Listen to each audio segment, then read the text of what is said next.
শিলচর লোকসভা কেন্দ্রের তৃণমূল প্রার্থী রাধেশ্যাম বিশ্বাসকে সঙ্গে নিয়ে পৃথক পৃথক সভায় ভাগ নিলেন তৃণমূল নেত্রী তথা রাজ্যসভার সাংসদ সুস্মিতা দেব।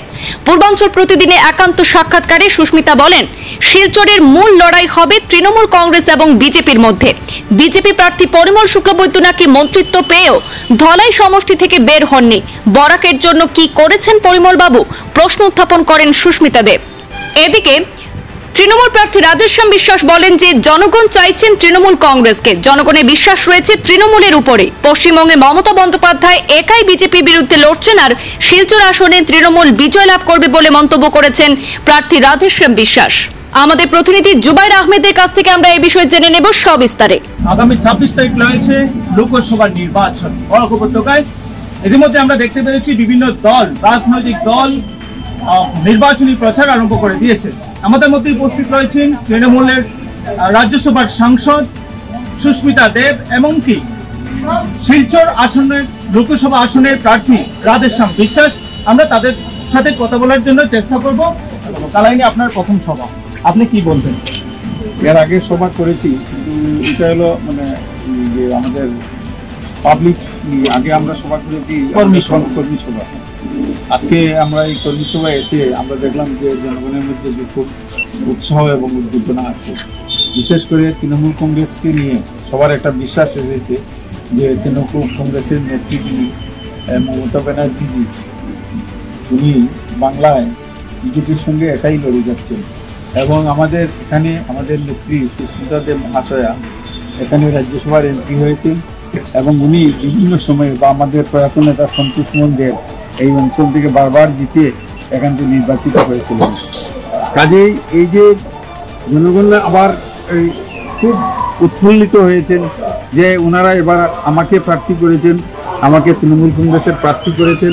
আমরা আমাদের এই যে তৃণমূল কংগ্রেসের হয়ে আমরা যে লড়াই আমরা যেটা দেখতে পাচ্ছি, এটা বিজেপির সঙ্গে আমাদের সরাসরি লড়াই হবে এবং এই সরাসরি লড়াইয়ে আমরা দেখছি জনগণের মধ্যে বিপুল উৎসাহ উদ্দীপনা আছে। আমরা বিপুল ভোটে জয়ী হব বলে আমরা আশা রাখি। কি বলবেন রাধেশ্যাম বিশ্বাসকে নিয়ে, কতটুকু পর্যন্ত আপনারা এগিয়েছেন? রাধেশ্যাম বিশ্বাস বাবু আজকে মাঠে যারা প্রার্থী আছে সবার মধ্য থেকে সবচেয়ে বেশি অভিজ্ঞতা রাধেশ্যাম দার আছে। 2014-তে বিজেপিকে পরাস্ত করে আমি শিলচর থেকে লোকসভায় গেছিলাম আর রাধেশ্যামরা করিমগঞ্জ থেকে গেছিল এবং আমরা 5 বছর বরাকের অধিকারের লড়াই লড়েছি, আসামের অধিকারের লড়াই লড়েছি এবং বিজেপির যিনি ক্যান্ডিডেট আছেন 8 বছরের একটা ক্যাবিনেট মিনিস্টার জীবনেও ধলাইয়ের বাইরে পা রাখেননি। কোন রকমের উন্নয়নমূলক প্রকল্প উনি কাঠিগড়াতে করতে পারেননি বা লক্ষ্মীপুরে করতে পারেননি বা শিলচর টাউনে করতে পারেননি। তো এই ধরনের একজন প্রার্থীকে ভারতীয় জনতা পার্টি চেপে দিয়েছে কাছাড় জেলাবাসীর উপরে এবং ওনার গ্রহণযোগ্যতা নেই। রাধেশ্যামরা এগিয়ে আছেন মাঠে এবং আমার পুরো বিশ্বাস এবার মানুষ প্রতিবাদের ভোট দেবে এবং সর্বভারতীয় তৃণমূল কংগ্রেস এবার এগিয়ে থাকবে শিলচর কেন্দ্রে। জনসাধারণ গণতন্ত্রতে সিদ্ধান্ত নেবে 26-এ, কিন্তু আমাদের অধিকারের লড়াই যদি লড়তে হয় তবে বিকল্প হলো তৃণমূল কংগ্রেস। আমি আশাবাদী যে বরাককে যে বারবার বঞ্চনা করা হয়, একটা লোকের ছেলে মেয়ের চাকরি নেই। আজকে বরাকের 5টা সেতু হওয়ার কথা ছিল, সেই সেতুগুলো কোথায় গেল? দোকান বন্ধ হয়ে গেছে, ডিলিমিটেশনের সিট কমে এসছে।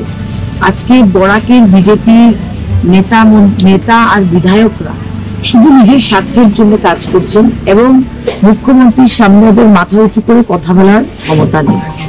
এই পরিস্থিতির মধ্যে যদি একজন বলিষ্ঠ প্রতিনিধি শিলচর থেকে মানুষ চায় তবে আমি মনে করবো সেই প্রতিনিধি রাধেশ্যাম বিশ্বাস।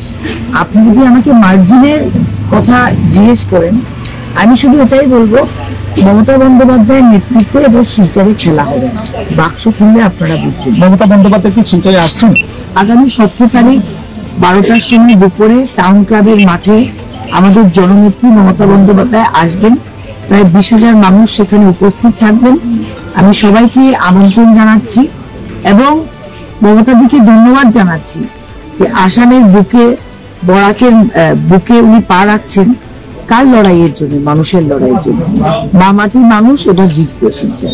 আচ্ছা, আরো একটি প্রশ্ন, যে আপনার এককালের ঘনিষ্ঠ সূর্যকান্ত সরকার, ইনি কংগ্রেসের শিলচর লোকসভা আসনের প্রার্থী। উনি একটা মন্তব্য করেছিলেন যে তৃণমূল কংগ্রেসের জন্য কোনো ফ্যাক্টর নয়। এর ব্যাপারে আপনার কি মন্তব্য থাকবে? দেখেন, সব দল ওদের কথা বলবে, কিন্তু আপনারা যদি মাঠে নেমে দেখেন, প্রতিদ্বন্দ্বিতা হচ্ছে তৃণমূল আর বিজেপি।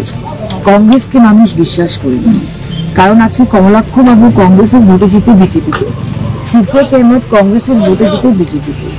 তো আমি মনে করি যে কংগ্রেসের জেলা সভাপতি, কংগ্রেসের যারা প্রার্থীরা, এইগুলো ঠিক করে বিজেপি, যেটা আমি 2021-এ কংগ্রেস ছাড়ার আগে বলেছিলাম। এবং সন্তোষ মন্ডল যে কংগ্রেস করেছেন, আমার দাদু সতীন্দ্র মোহনদেব যে কংগ্রেস করেছেন, সেই কংগ্রেস আজকে আসামি নয়। তাই বলেই বিকল্প হলো তৃণমূল কংগ্রেস। আর কংগ্রেসের যিনি প্রার্থী আছেন, আমি ওনাকে একটা পুরো কমিশনারের টিকিট দিয়েছিলাম 26 নম্বর বলে, উনি 4 নম্বরে এসেছিলেন।